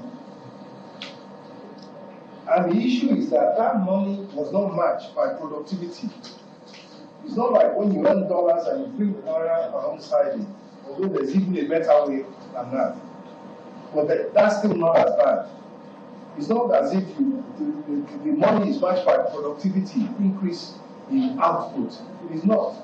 And what happened was that for 8 years, the weak were left to their own devices. It is the privileged few that took everything. That's the reality. So that money supply must be sought back out to balance the economy. It's not just lifting of subsidy here or margin of rates there. No. It is a strategic plan. The whole fiscal side, the government's finances have been repaired. Even today, you distinguished senators have helped further to encourage and embolden the executive to further repair the finances, the fiscal situation of this country by endorsing and urging us to do something about the leakages in the import duty waiver system. Well, that's the Minister of Finance and the Coordinating Minister of the Economy, Wale Edun, speaking about why the economy is where it is at the moment. And we're joined this morning by a former presidential aide, Laulu Akonde. Good morning. Thank you for coming on today. Good morning. Good to see you again. Well, you know, listening to that, it just leaves several people, because, I mean, they've heard a similar narrative previously in terms of what went down before and why we are at this point in time in the history of our lives with the economy. And many usually wonder, how on earth could that have even happened? Many, yes, disappointed. But talk to us a little bit about that. I mean, does that doesn't sound, does that sound, how do you respond when you hear that, look, this is what was going on all the while for 8 years, not even 4, 8 years? Well, I mean, there are two things, you know, to try and see and understand how this happened. And of course, to try and see what else ought to be done, especially in the circumstances that we had. So what happened, you know, in the last 8 years? I think fairly everybody in this country has been gripped by shock at the level of, you know, they call it ways and means. You know, the central bank is the lender of the last resort trillion to the federal government. So there is a normal expectation that when they have to do it, but the scale and the quantity of its usage seems to be what is really shocking. And clearly, you know, I mean, like I said, everybody has been shocked about it. So my point is that, look, we must ensure that this does not happen again. It's the only way to understand this. Now, the current administration, in my mind, correctly, is saying that, look, this explains what you have. You have so much printing of money that is not that does not correlate with any kind of productive activity. And so you're going to have this kind of hyperinflation, like you said, and the incessant, I mean, the attendant hardship. So my point is that, what are we going to do to make sure that this does not happen again? And I'm concerned that in the past we've seen this kind of stuff, the rhetoric will come up, and then there is no consequence. There must be consequence. You know, everyone that is involved in this calamity, which is what it is, an economic calamity, they must be made to answer in court. We don't want a situation where we just hear that, oh, the case has died. It is going to repeat itself. We have to stop the impunity. And that's the first point. My second point is that, so what is the current government going to do? You know, so we're not going to be able to just complain, legitimate complaint, by the way, but we must go beyond that. And so we have to take the issue of the fiscal policy very seriously. And there's an important point that I wanted to make. In November, this is March now. In November, there was an emergency economic intervention bill that I think rose out from the Oyedele tax reform. Okay? Now, how many months from November now? November to December, December to January, January to February. 3 months now. Where is the bill? Where is the bill? Because we need to talk about how are we going to be raising money. We all know that in this country, taxation is so low. And this, I mean, what the Oyedele's committee has been doing, to the credit of the president, is to try and see how that it can be reformed. In November, a bill was supposed to be discussed. In fact, we are in March. Where is the bill? So we need a sense of urgency. These things have to be done in good time. And that is how we show that we are serious about these things and we are proactive. You know, I haven't at least, had media stint in last government. Were you surprised, disappointed, or you just kind of suspect that this kind of thing might be going on? Well, I mean, we had our fears about the misbehavior of the monetary institution. Clearly, there was nobody in the administration that didn't have an idea of how things were going, the shoddiness, the sloppiness, the lack of patriotism, and the fear of scandals like this. But I don't even think that I had an idea that it was this terrible. And there are several times. I mean, the one that we all felt was really, really outrageous was the arbitrage that existed between the official rate and the parallel market. That was so huge, and I could tell, anybody could tell that a lot of people were making a killing, just changing money, taking the money from the official rate and taking it to the black market and making a huge. And that was one of my own most serious concerns. But I didn't even know that this Wisamis was this. There was something, though, at the time that the president was away and the VP was acting. At some point, the Naira seemed to stabilize against the dollar. Yeah. So what was it that happened at the time? How come it wasn't weakening, like when the president was there? Well, I think it was, this must be sometimes in 2017, if I'm correct, or 2018, I'm not very clear. So Naira got into 500, and the acting president was in place. And I think, one of the things that happened, and I'm not the economist in the place, by the way, but I could observe a few things. I think one of the things that happened was that first, we had enough. We had the Eurobond, which was oversubscribed at that time, which meant a lot more capital importation, into the country. And I also think that there was some kind of truth telling, about what the kind of excesses that had to be curbed, at several levels of government. And ultimately, within the time, the thing came back from 500 to about 380. The point is that, look, if you are willing to, and then I think, of course, even the arbitrage was try to tighten it at that time. If you do what is right over time, these things are not rocket science. Look at what is happening already. Already, we have seen an increase in the foreign reserves, and we are beginning to see some stability even in the rates, because, I think Cardoso seems to have his high on the ball in the right way. But we have to deal on the fiscal side. That's my point. What are we going to do? How serious? How urgent should we treat the question of sorting out the fiscal side? If we can sort out the fiscal side and we have enough money to spend, some of these problems will begin to disappear. Was it possible for someone to be printing Naira notes for 8 years without the National Economic Council knowing about it? Because this accusation from Mr. Wale is very direct. Free printing of Naira notes for 8 years under the past administration that went into the hands of a privileged few without corresponding productivity. A very direct accusation. Yeah. Now, you have alluded to the fact that you had some idea, you didn't know how bad it was. But with the National Economic Council in place, and you were basically at every National Economic Council meeting during the last administration, did this come up at all? Well, I don't remember it coming up as an item on the agenda specifically. don't forget that the National Economic Council is an advisory body to the president. Okay, so it cannot mandate the president.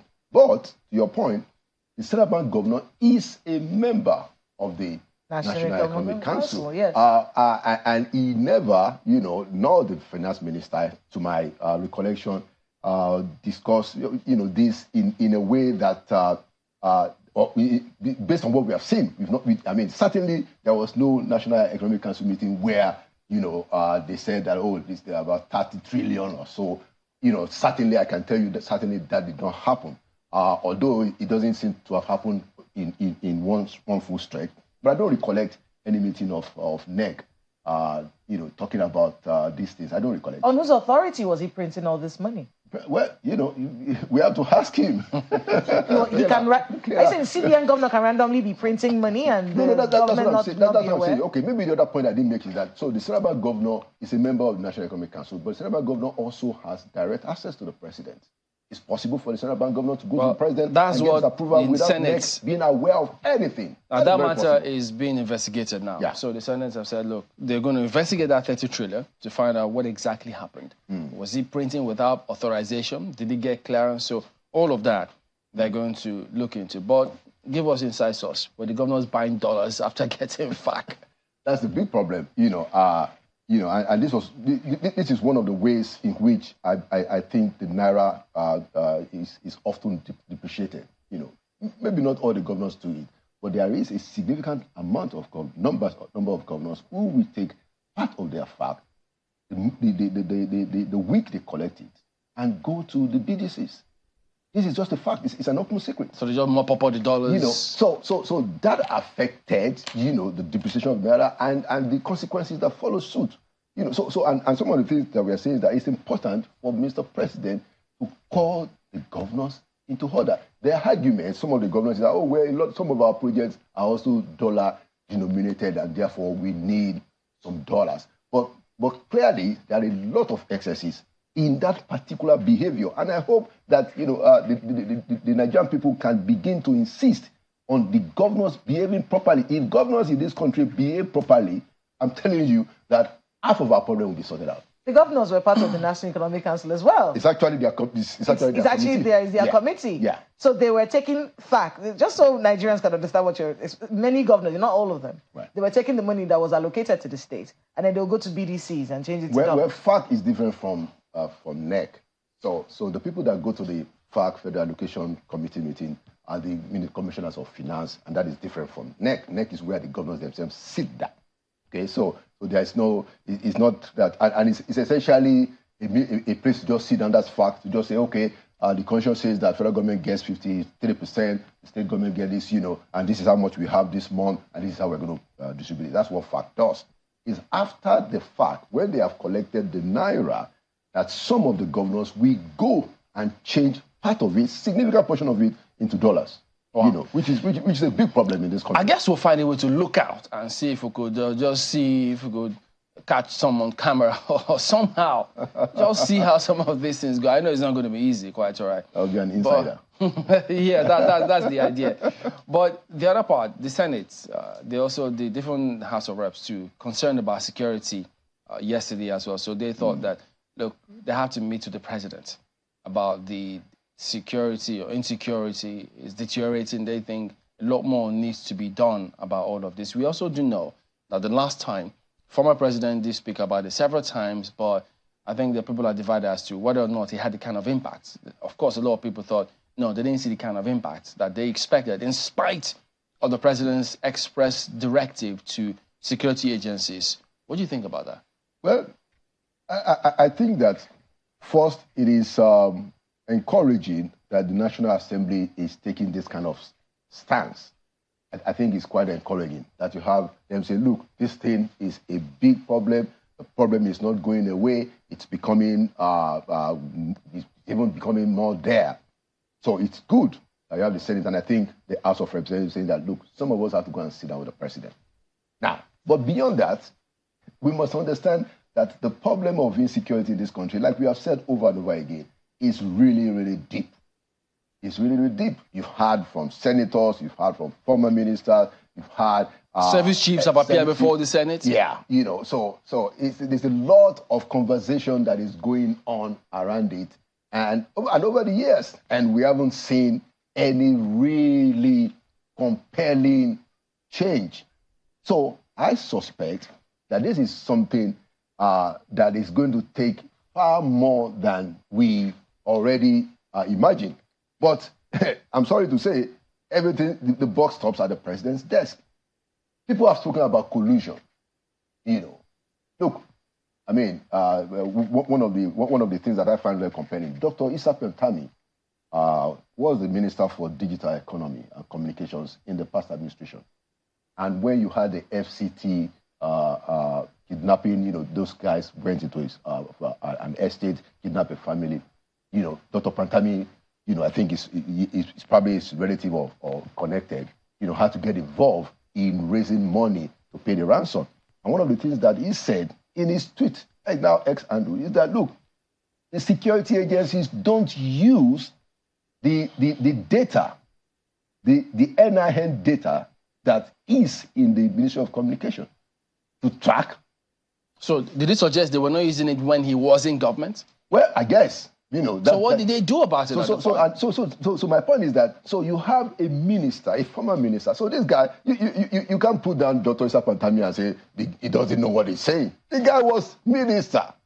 He said on his Twitter, and I even saw him at an event, I said, that thing that he said, I said, yes, that security agencies are not using it. So you have a situation where there is tremendous silos operation. Everybody is just doing their own thing. I mean, some senators have also said that that look at the issue of oil theft.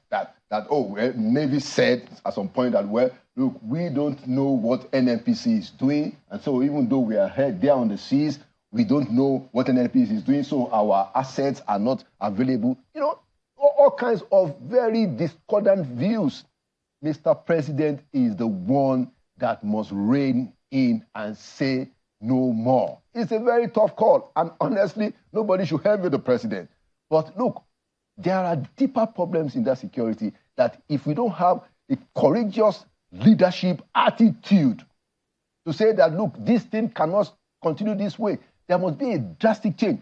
And I'll make this point.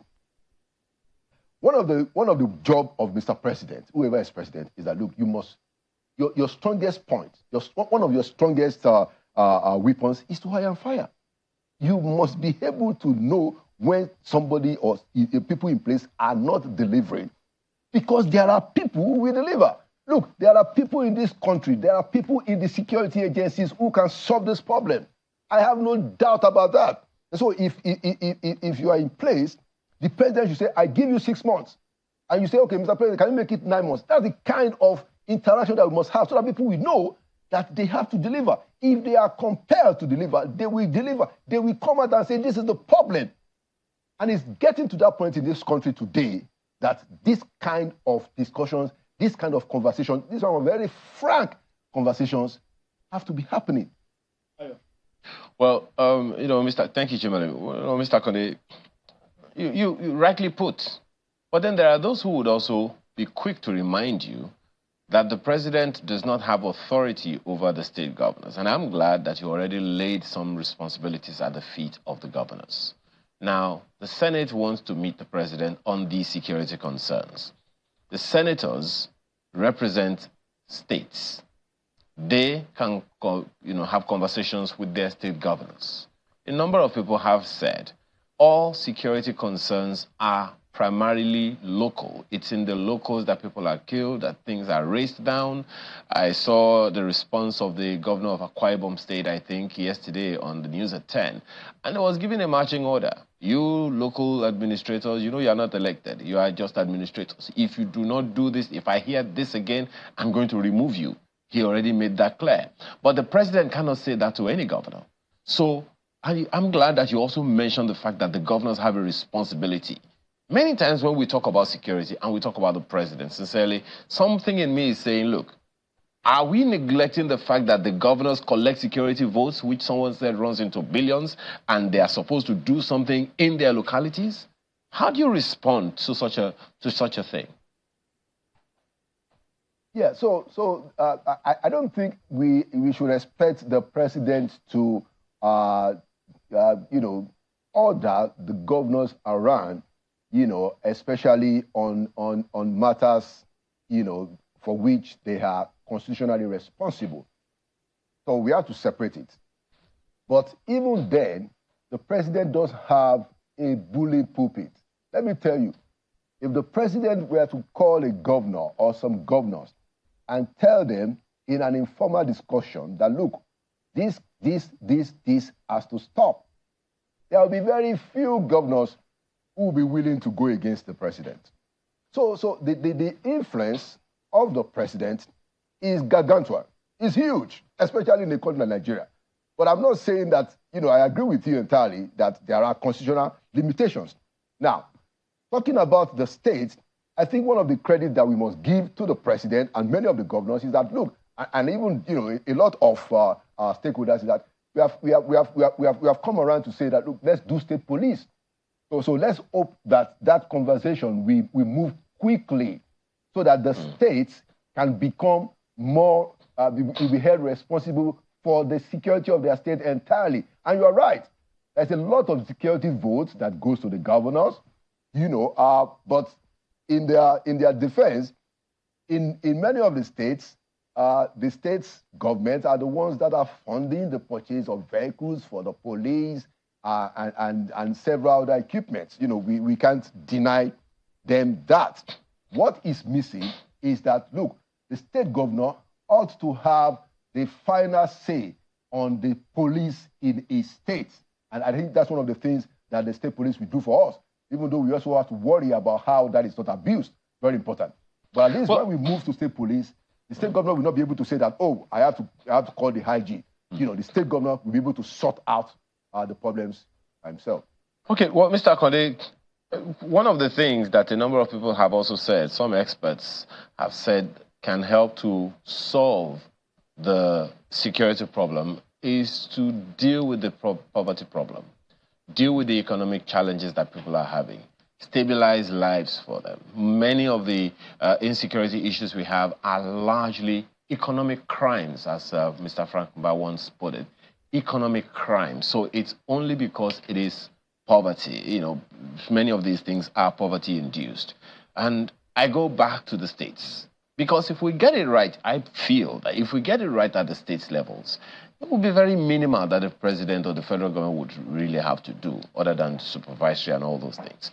So in terms of alleviating some of the poverty issues that evoke economic crimes, what gaps do we need to fill? Just yesterday, even this morning, we still saw that headline this morning that the UN says that 200 people, confirming that 200 women IDPs, have already been, something has happened to them, confirming that that thing indeed occurs. So please, what gaps do the governors need to fill in that area of economic challenges in their various states? Very, very, very important question. A lot of resources have been going to the governors, especially since after June, with the quote-unquote, removal of the subsidy and the devaluation of the naira. So there is more naira in the hands of the governors than before. I'm not sure of what percentage, but a significant increase has come to the governors as a result of those two important, So we need to hold the governors more accountable if they are not ameliorating the hardship in their states. You are entirely right. Some of them have done very well. Look at Governor Makinde for your state.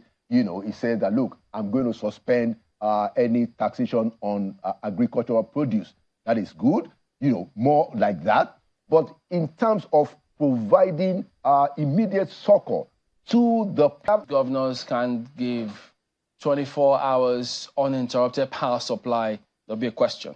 Because if Abia State can do it, why can't states who have more resources even do it? It takes 3 years, as we're told by Professor Bart, and we'll drum it home as any time we do have. So thank you for for coming on this morning, Laulu. Well, we've got some mails.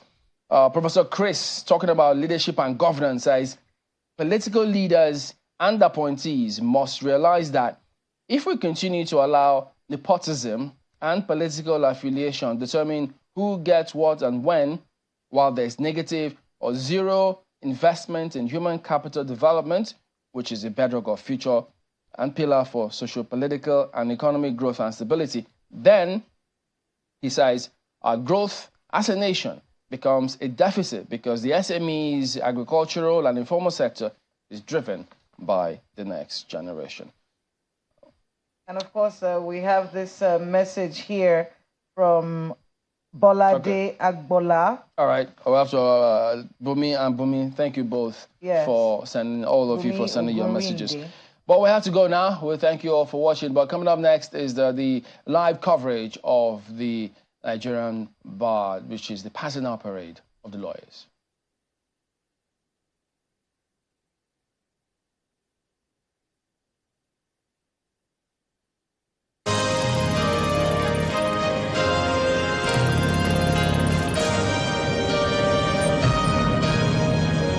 This is a live Channels Television event.